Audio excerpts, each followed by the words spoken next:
अच्छा, हमारे पास हमने जो पढ़ रहे हैं ना, मार्केट रिस्क पढ़ रहे हैं, और मार्केट रिस्क के अंदर हमने पहला रिस्क कौन सा पढ़ा था?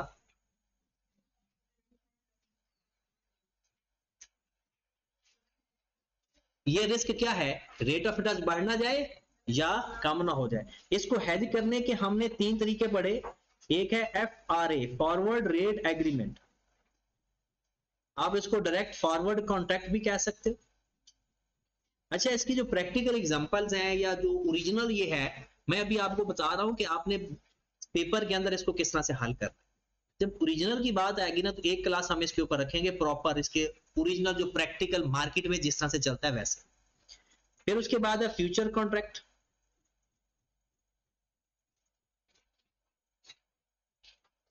फिर है ऑप्शन। हमने फॉरवर्ड भी पढ़ लिया, फ्यूचर भी पढ़ लिया, आज हमने ऑप्शन पढ़ना है। और अभी तक रेट ऑफ इंटरेस्ट में वो सवाल कभी भी अलग से सेपरेट पूरा सवाल नहीं आएगा, या तो एमसीक्यूज के अंदर कवर होगा या ये एक सवाल के अंदर एक पार्ट बन के आ जाता है। अब अगर हम ऑप्शन की बात करें, ऑप्शन में अगर हम प्रैक्टिकली एग्जांपल दें, ये हमने थोड़ा सा IAS 33 के अंदर भी पढ़ा हुआ है। ऑप्शन में होता यह है कि मिसाल के तौर पर मिस्टर ए है या मिस्टर ए एक कंपनी है, उसने लोन लेना है, ठीक है। अब लोन के लिए वो चला जाता है एक बैंक के पास, बैंक से कहता है जी मैंने लोन लेना है आफ्टर 3 मंथ। बैंक कहता है ठीक है जनाब 3 महीने बाद आना। वो कहता है नहीं, मुझे डर है कि कहीं रेट बढ़ ना जाए। वो कहता है ठीक है, हमारे पास एक एग्रीमेंट है FRA, मतलब के फॉरवर्ड रेट एग्रीमेंट। आप हमारे साथ एक एग्रीमेंट कर लें, उसी रेट के ऊपर ना कंफर्म हो जाएगा, फिक्स हो जाएगा आपका रेट। कहता है ठीक है, कोई और ऑप्शन बताएं। कहता है जनाब हमारे पास एक ना फ्यूचर कॉन्ट्रैक्ट भी होता है। हमने कहा जनाब इसके बारे में समझाया, तो इसने भी उसकी स्पेसिफिकेशन बता दी। अब इसमें अगर रेट बढ़ना जाए, अगर रेट वाकई बढ़ना जाए, तो ये दोनों ठीक है। इन दोनों में एक फर्क है कि जो फॉरवर्ड है वो किसी भी अमाउंट का हो सकता है, कोई भी मेच्योरिटी डेट रखी जा सकती है। जो फ्यूचर है ये एक, और ये ज्यादा सिक्योर कौन सा होता है? फ्यूचर। क्योंकि फ्यूचर में एक थर्ड पार्टी इन्वॉल्व होती है जो एज अ गारंटी के तौर पर आपका काम करवा रही होती है। तो फॉरवर्ड थोड़ा रिस्की होता है, फ्यूचर थोड़ा यानी सिक्योर होता है। फॉरवर्ड कस्टमाइज्ड होता है, आप अपनी मर्जी की शर्तें रख सकते हैं, लेकिन फ्यूचर ऐसा नहीं होता, वो एक स्टैंडर्ड ही होता है, उसकी टर्म्स एंड कंडीशन पहले से ही डिफाइन होती है। हमारे दिल में एक अभी भी डाउट है कि कहीं रेट कम भी तो हो सकता है। रेट कहीं, देखिए रेट अगर बढ़ जाए तो हमारा दोनों हालात में फायदा है, फॉरवर्ड में भी और फ्यूचर में भी। लेकिन अगर रेट कम हो जाए और हम रेट फिक्स करवा के बैठे हों, तो फिर वो कहता है तेरे जैसे बंदे के लिए ना ऑप्शन बेस्ट है। हम कहेंगे ऑप्शन क्या है? कहता है कि अगर आप चाहो तो ऑप्शन एक्सरसाइज कर लेना, अगर आपका दिल ना करे तो आप कॉन्ट्रैक्ट कैंसिल कर दे। ये हमें बारे में लगा कि हमने कहा यार ये ठीक है कि मुझे अगर फायदा नजर आएगा तो मैं कर लूंगा कॉन्ट्रैक्ट एक्सरसाइज, और अगर मुझे नुकसान लगेगा तो मैं कॉन्ट्रैक्ट एक्सरसाइज नहीं करूंगा। मैंने कहा जनाब यही पक्का कर दो। कहता बस इसमें एक मसला है, इसमें आपको कुछ नॉन रिफंडेबल पैसे देने होंगे। आपको एक, उसे कहते हैं ऑप्शन प्रीमियम, कि ये पैसे आपके नॉन रिफंडेबल होंगे, चाहे आप कॉन्ट्रैक्ट जीतो या हारो। ना फॉरवर्ड में ऐसा कुछ है, ना फ्यूचर में कुछ है। वो जो फ्यूचर के अंदर आप सिक्योरिटी जमा करवाते हैं ना, वो आपके पैसे होते हैं, वो बस सिक्योरिटी के तौर पर पड़े होते हैं। जो ऑप्शन में आप प्रीमियम दोगे ना, वो प्रीमियम आपका नॉन रिफंडेबल। अगर आपका ज्यादा से ज्यादा नुकसान होगा तो क्या होगा? वो जो प्रीमियम आप जमा करवा दो, और जिसके साथ आप ऑप्शन एग्रीमेंट कर रहे हो उसका मैक्सिमम वही बेनिफिट होगा। तो हमारा बेनिफिट तो ज्यादा हो सकता है लेकिन लॉस फिक्स हो गया। तो वो कहता है कि अगर आपने ऑप्शन एग्रीमेंट लेना है ना, तो आपके पास ऑप्शन तो है कि आप एक्सरसाइज करो या ना करो। कहता है right to exercise but not obligation. Option की डेफिनेशन में जाओ ना, तो इसकी डेफिनेशन की मैं कब एक सेंटेंस बनाया तो right but not obligation, right but not obligation, कि आप ऑप्शन एक्सरसाइज करो तो ठीक है लेकिन जरूरी नहीं है। इसमें जो भी टर्म्स इस्तेमाल होंगी वो कौन कौन सी इस्तेमाल होती है? एक होता है ऑप्शन होल्डर,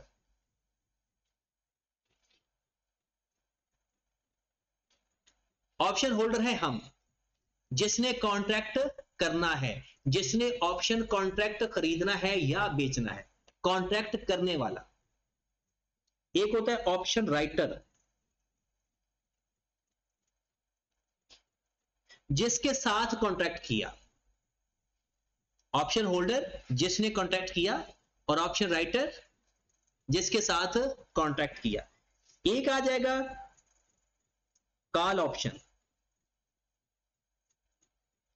इसका मतलब होता है buy option contract, buy option contract. एक आता है put option, sell option contract. Backend पे कॉन्सेप्ट वही है, अगर वैल्यू कम होने के चांसेस हैं तो पुट ऑप्शन करोगे, कॉल ऑप्शन करोगे? पुट ऑप्शन सेल करेंगे ना, और अगर किसी चीज की वैल्यू बढ़ने के चांस है तो कॉल ऑप्शन, मतलब बाय द कॉन्ट्रैक्ट। इसमें हमें नुकसान होता है ना, नुकसान होता है लेकिन वो तो फिक्स हो जाता है नुकसान। वो जो प्रीमियम दिया है ना, सपोज दैट मैंने कहा कि आपने कहा जी मैंने एक चीज बेचनी है कल को, तो 5 रुपए की बेचनी है, तो मैंने कहा ठीक है मुझे दे देना, हमारा एग्रीमेंट हो गया 5 रुपए पे। मार्केट में रेट चल रहा है 4 रुपए, और मैंने कहा अगर मैं मार्केट से खरीद लूंगा तो मेरे पास 4 रुपए का मिल जाएगा, मैं ऐसे क्यों 5 रुपए का खरीदूं, मैं मार्केट से जाकर खरीद लूंगा। अब मैंने कहा था जब हमारा एग्रीमेंट हुआ था मेरे पास ऑप्शन थी, अगर मेरे पास ऑप्शन नहीं थी तो मैं तो 5 रुपए का खरीदूंगा, मुझे नुकसान हो जाएगा 1 रुपए का, और अगर कीमत 6 रुपए होगी तो मुझे फायदा हो जाएगा। अब ऑप्शन के केस में क्या होता है कि ऑप्शन के केस में कि मैं ऑप्शन से एक्सरसाइज करूं या ना करूं, मेरे पास ऑप्शन है, लेकिन उससे पहले मैंने आपको 0.5 या 0.2 या एक मिनिमम अमाउंट दी हुई है कि ये एक ग्रांटेड अमाउंट है कि अगर कल को मैं भाग जाता हूं तो वो अमाउंट आपके पास वो नॉन रिफंडेबल है, क्योंकि इस तरह से तो आपका नुकसान ही होगा हर हाल में। आपको क्या फायदा कि अगर आप ऑप्शन कॉन्ट्रैक्ट करते हो, आपको किस बात का फायदा है कि कल को अगर आप जीतते हो तो अगला बंदा ऑप्शन एक्सरसाइज ही नहीं करेगा, और अगर आप हारते हो तो फिर वो ऑप्शन एक्सरसाइज कर लेगा, फिर तो आपको हर हाल में नुकसान होगा। तो ऑप्शन राइटर को भी तो कोई फायदा होना चाहिए ना, तो ऑप्शन राइटर को क्या फायदा होगा, वो जो non refundable security deposit option premium, वो फिर उसका पक्का हो जाएगा। तो अगर ऑप्शन एक्सरसाइज कर लेंगे तो मुझे फायदा होगा, और अगर ऑप्शन एक्सरसाइज मैं नहीं करूंगा तो ऑप्शन राइटर को फायदा होगा, और फायदा कितना होगा, वही महदूद, वही जो टोकन मनी जमा करवाएगा। ठीक होगी बात। और एक आ जाता है ऑप्शन प्रीमियम,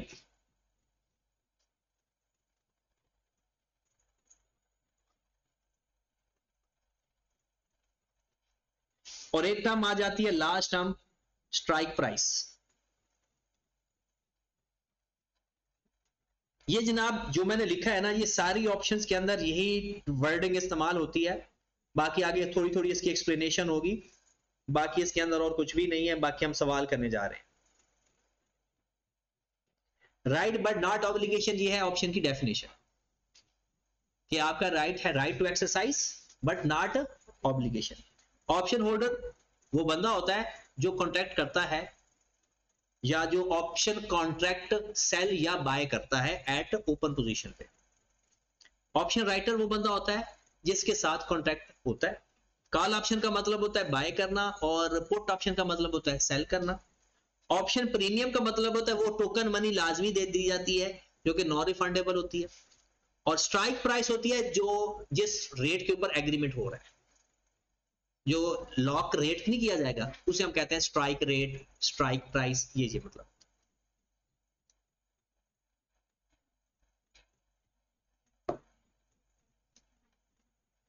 ठीक होगी बात।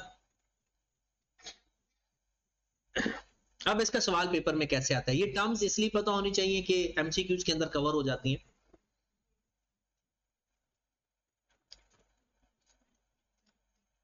एक क्वेश्चन लिखते हैं,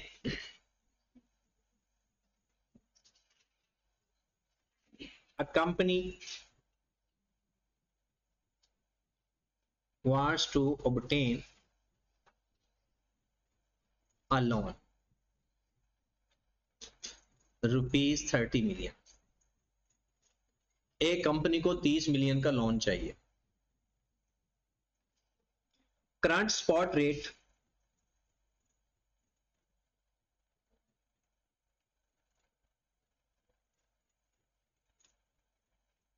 बल्कि वो लाइन भी लिख लें आगे थोड़ी सी, आफ्टर 2 मंथ फॉर 3 मंथ, या आफ्टर 4 मंथ फॉर 3 मंथ, जो भी आप लिखना चाहते हो, जिस टर्म्स में भी लिखना चाहते हो।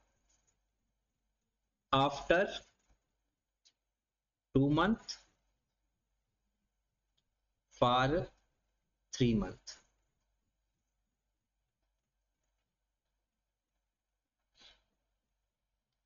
Current spot rate is 8%। आपको पता है कि जितने भी कॉन्ट्रैक्ट है ना, करंट रेट का कोई फायदा नहीं होता। Strike rate is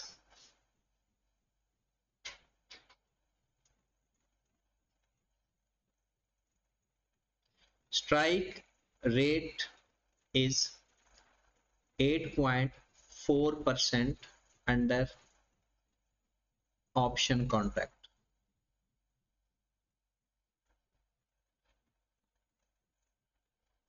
Strike rate is 8.4% under option contract।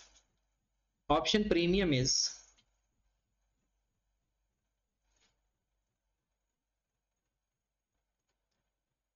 0.6% of total value।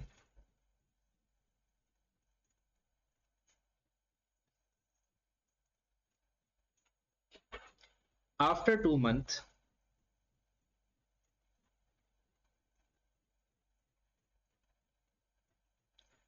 current spot rate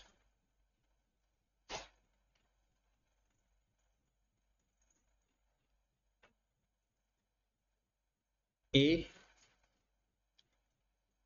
8.2%, B 9.5%। हाँ जी, दो पार्ट है। कहते जी एक कंपनी को 30 मिलियन का लोन चाहिए 2 महीने बाद 3 महीनों के लिए, 8% आज का रेट है, और स्ट्राइक प्राइस मतलब जो लॉक आपने ऑप्शन के अंदर लॉक करवाया वो है 8.4%, और ऑप्शन प्रीमियम है 0.6% of the total value. After 2 month current spot rate is 8.2% है या 9.5%। अब सवाल पहला क्या पूछेगा, सवाल में वही चीजें पूछी जाएंगी, इफेक्टिव इंटरेस्ट रेट कितना पड़ेगा हमें, इफेक्टिव इंटरेस्ट कॉस्ट कितनी पड़ेगी हमें, गेन या लॉस क्या होगा, बस ये 3 चीजें होती। और अगर ऑप्शन की डेफिनेशन पूछे, option is an agreement which right to exercise but not obligation, बस ये उसकी डेफिनेशन। डन। अब आपने इसका सवाल हल करने का बड़ा खूबसूरत तरीका होता है, सबसे आसान और इंटरेस्टिंग बात ये भी है कि आपको जब भी पेपर में आता है ना, दोनों रेट के साथ ही आता है, एक ऑप्शन एक्सरसाइज वाला और एक ऑप्शन एक्सरसाइज ना करने वाला। आपने मुझे ये बताना है कि किस केस में वो ऑप्शन एक्सरसाइज करेगा और किस केस में ऑप्शन एक्सरसाइज नहीं करेगा। लोन का केस है, आपने रेट लॉक करवाया हुआ है 8.4%, अगर मार्केट में 8.2% पे लोन मिल रहा है, 2 महीने बाद का ये रेट है, जब आपका वो दिन आया मेच्योरिटी डेट वाली, तब के ये रेट है, उस वक्त के मार्केट रेट है, करंट स्पॉट रेट कहते हैं मार्केट के रेट को। आपने लॉक करवाया हो तो 8.4% में, बैंक वाले कहते हैं जी 8.2% पे ले जाओ, तो हमें ऑप्शन एक्सरसाइज करनी चाहिए या नहीं, तो हमने इसमें ऑप्शन एक्सरसाइज नहीं करेंगे। किसके साथ, तो उसकी जरूरत ही, वो तो पे करना ही करना है, वो तो आपके नॉन रिफंडेबल सीन है, ठीक है। हम क्योंकि वो तो प्रीमियम जाना ही जाना है, ओवरऑल आपको जो कॉस्ट पड़ रही है ना वो ज्यादा पड़ रही होती।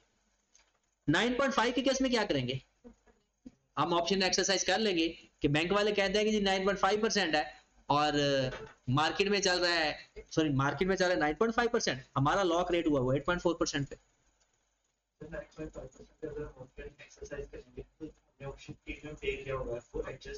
एडजस्ट होगा, वो करते हैं ना, वो किस तरह से सवाल करने वो देखें। इसका एक जो आई कैप वैसे तो डायरेक्ट भी कर सकते हैं, लेकिन आई कैप ने एक ना टेबल बना दिया, वो बहुत अच्छा कर दिया है कि वो बहुत आसानी से आपका सवाल मैनेज हो जाता है, टेबल याद कर लो सवाल हल हो जाता है, कॉन्सेप्ट हो जाए, फिर उसके बाद टेबल याद करने का ये फायदा होता है कि आपका सवाल हल करने में आसानी हो।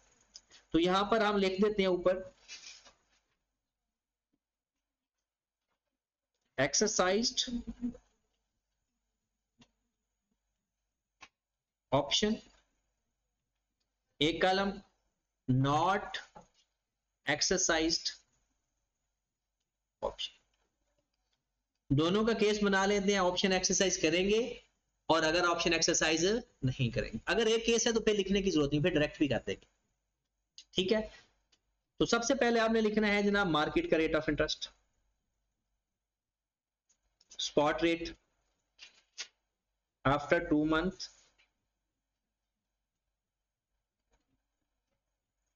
स्पॉट रेट या करंट रेट ऑफ इंटरेस्ट। अगर हम ऑप्शन एक्सरसाइज करते हैं तो तब कितना रेट होता है 9.5%, और अगर ऑप्शन एक्सरसाइज नहीं करते तब कौन सा रेट होता है 8.2%। डन। ऑप्शन प्रीमियम,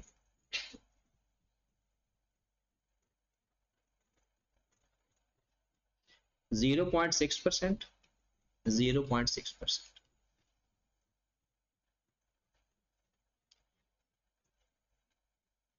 उसके बाद है एडजस्टमेंट विद ऑप्शन राइटर,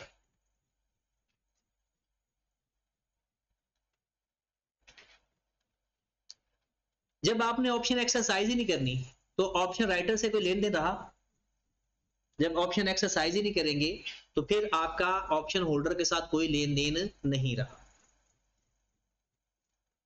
आपने लॉक रेट कितना करवाया हुआ था, मार्केट में कितना चल रहा है 9.5%, आपको कितने का फायदा या नुकसान हुआ, इसका डिफरेंस बताएं, कितने का फायदा हुआ, फायदा ही होना है, नुकसान तो होना नहीं ना, नुकसान में तो आपने ऑप्शन एक्सरसाइज की नहीं, जो भी होना है फायदा ही होना है। तो कितना फायदा हो रहा है आपको 1.1%, तो 1.1%,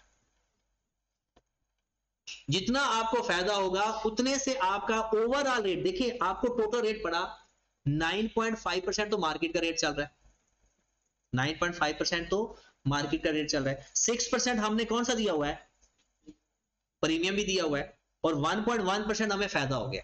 ओवरऑल अगर मैं बताऊं ना 8.4% हमारा है लॉक्ड रेट, प्लस 0.6% हमने दिया हुआ है वो प्रीमियम, तो हमें ओरिजिनल रेट किस पे पड़ रहा है 9% पे, ओरिजिनल रेट किस पे पड़ रहा है 9% में। यही कैलकुलेशन आई कैप ने इस फॉर्मेट में की हुई है, इस फॉर्मेट, इसके ऊपर फाइनेंस कॉस्ट भी आ सकती है कि जो शेयर प्रीमियम हमने दिया है ना उसकी फाइनेंस कॉस्ट भी आ जाती है, लेकिन वो सीए फाइनल के अंदर आती है कि हम फाइनेंस कॉस्ट भी इसके अंदर ऐड कर देंगे।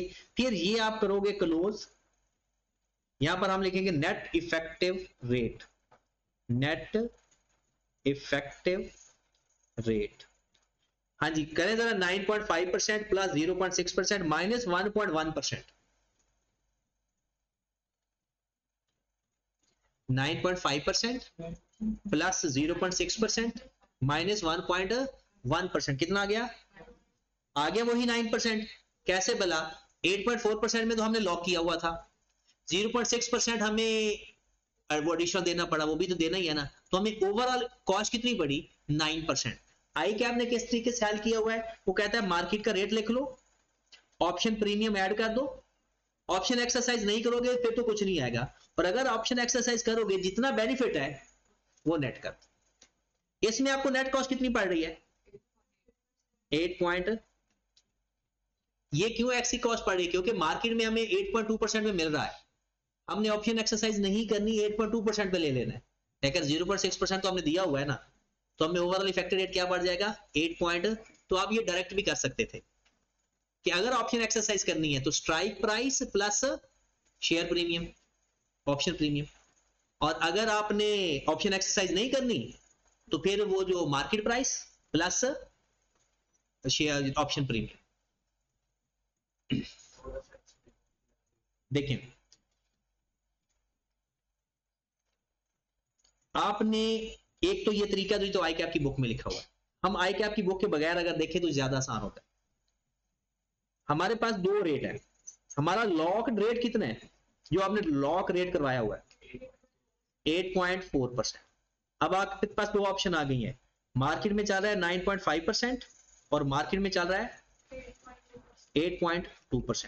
मुझे बताओ, आपके पास ऑप्शन है कि इन्वेस्टमेंट का केस भी हो सकता है और लोन का केस भी हो सकता है। आपके पास ऑप्शन है कि आप या तो मार्केट में 9.9% पे चले जाओ या 8.4% जो लॉक करवाए उस पे लोन ले। बताओ क्या करोगे? इसका मतलब आप ऑप्शन एक्सरसाइज कर रहे हो।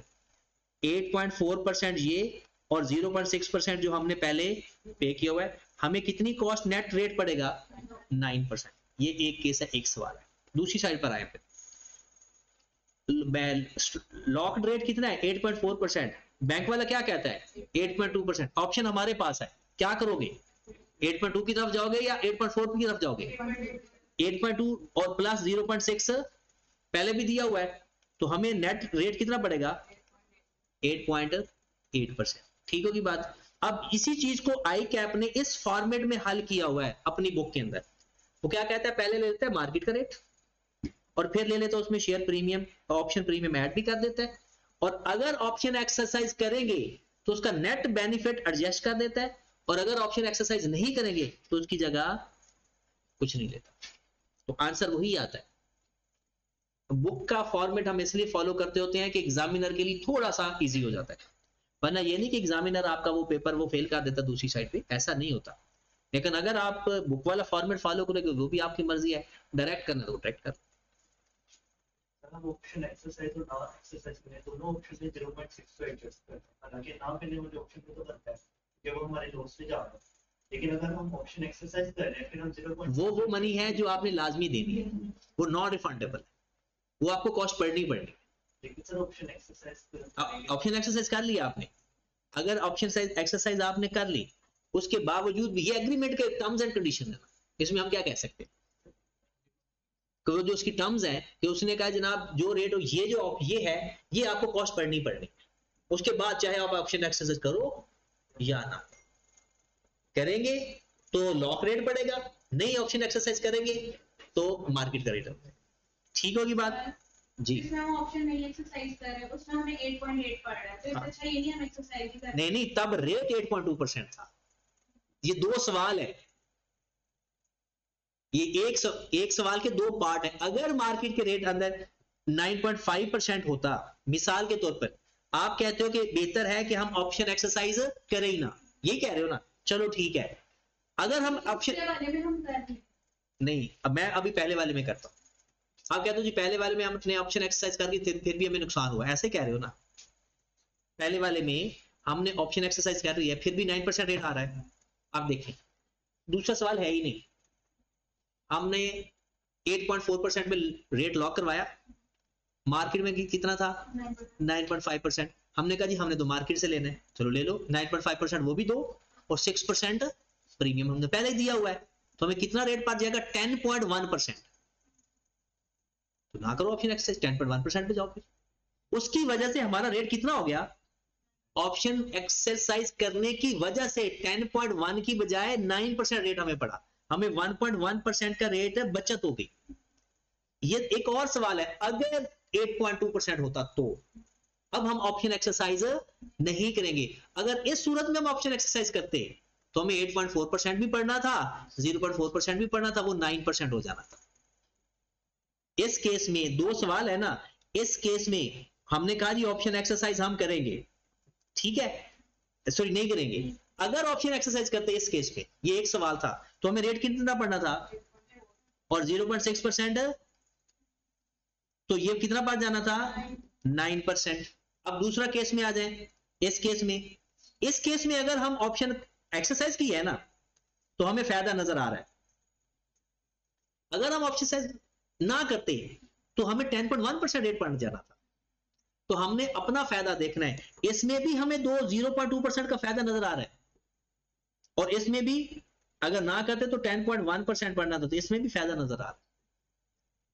ये तो था ना कि ये दो सवालों को हमने एक सवाल में कन्वर्ट कर दिया, तो इसलिए आपको लग रहा है कि हमें 8.8% ही बेस्ट पढ़ रहा है। ये दो सवाल है कि अगर रेट ये होता तो हम ऑप्शन एक्सरसाइज करेंगे, अगर ये होता तो फिर ऑप्शन एक्सरसाइज नहीं करेंगे। ठीक होगी बात। ये तो है इफेक्टिव रेट। मुझे बताओ इफेक्टिव इंटरेस्ट कॉस्ट कैसे फाइंड करो। इफेक्टिव इंटरेस्ट कॉस्ट सिंपल, इसी रेट से मल्टीप्लाई करके 3/12 का, इफेक्टिव रेट से मल्टीप्लाई कर दो, और मार्केट के रेट से मल्टीप्लाई करके डिफरेंस ले लो, गेन या लॉस आ जाएगा। इफेक्टिव रेट से मल्टीप्लाई करेंगे तो हमें जो कॉस्ट पड़ेगी वो आएगी, और मार्केट के रेट से मल्टीप्लाई करेंगे वो हो जाएगा मार्केट का इंटरेस्ट, और उसका डिफरेंस ले लेंगे हमारे इफेक्टिव रेट से, तो गेन या लॉस आ जाएगा। मैं करवा देता हूं सवाल। Effective interest cost, effective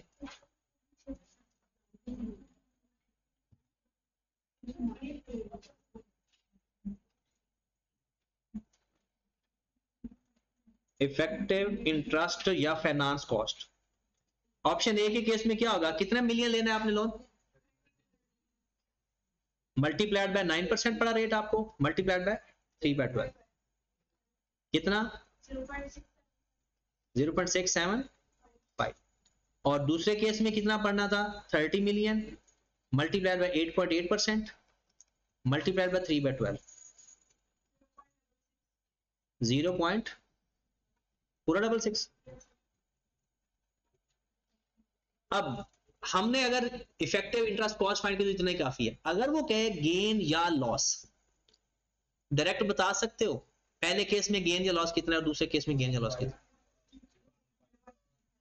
simple, rate of interest और मार्केट के रेट का डिफरेंस, रेट ऑफ इंटरेस्ट और मार्केट के रेट का जो डिफरेंस है वही हमारी फाइनेंस कॉस्ट।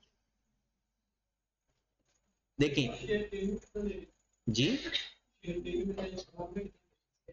शेयर प्रीमियम की अमाउंट अगर देखनी है वो तो 30 मिलियन का 0.6% लेने जी, उसके ऊपर 3/12 का इफेक्ट नहीं लिया होगा ना आपने। हाँ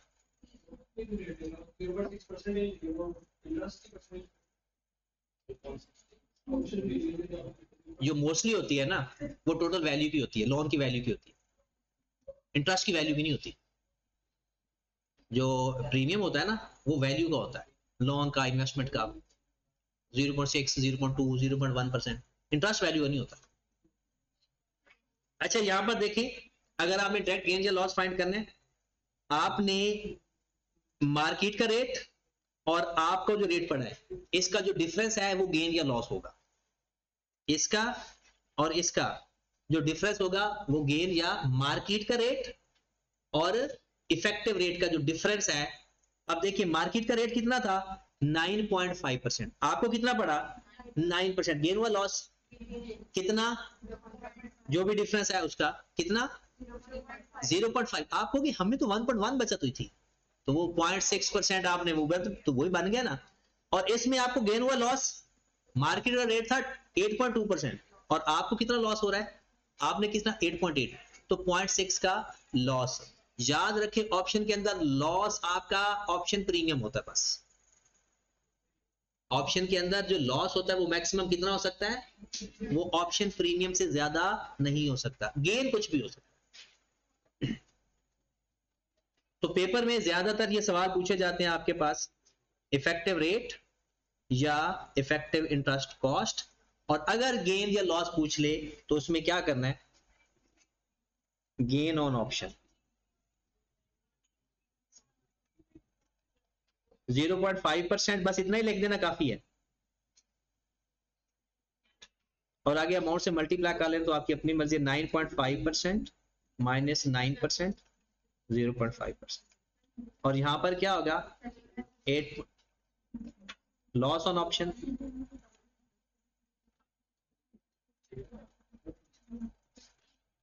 लॉस ऑन ऑप्शन कितना है 0.2 0.6%। ठीक होगी बात। तो ये हमारे पास ऑप्शन है और ऑप्शन इसके अलावा कुछ भी नहीं है। ज्यादा छोटा हो जाएगा।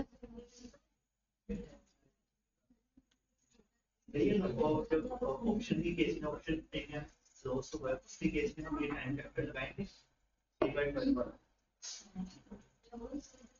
लगाकर उसकी प्रेजेंट वैल्यू बतानी पड़ती है फिर भी। सही यहाँ पे तो मतलब ये टाइम फैक्टर को अभी नहीं सकते। नहीं, अगर टाइम फैक्टर मैंने लगाया गए तो फिर आप उसको वापस प्रेजेंट वैल्यू पे लाना पड़ेगा। अगर नहीं लगाओगे तो फिर नहीं लाना पड़ेगा। चले जी, जरा एक सवाल देख लें जो आपने घर से कर लेना है। ये ऑप्शन का क्वेश्चन नंबर है 6 होगा शायद। गुलाब का ये ऑप्शन नजर आ रहा है? हाँ जी है, क्वेश्चन नंबर 6। और एक आपने एग्जांपल कर लेनी है।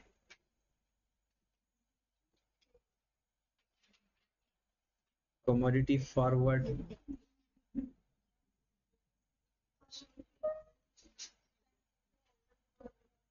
करेंसी, ये एक एग्जांपल कर लेनी है। इंटरेस्ट रेट ऑफ ऑप्शन, ये दो ही सवाल अभी तक हैं आपके पास, और अभी पेपर में ये सवाल कभी नहीं आया। एक दफा आया हुआ है लेकिन वो करेंसी में आया हुआ है, रेट ऑफ इंटरेस्ट में नहीं आया।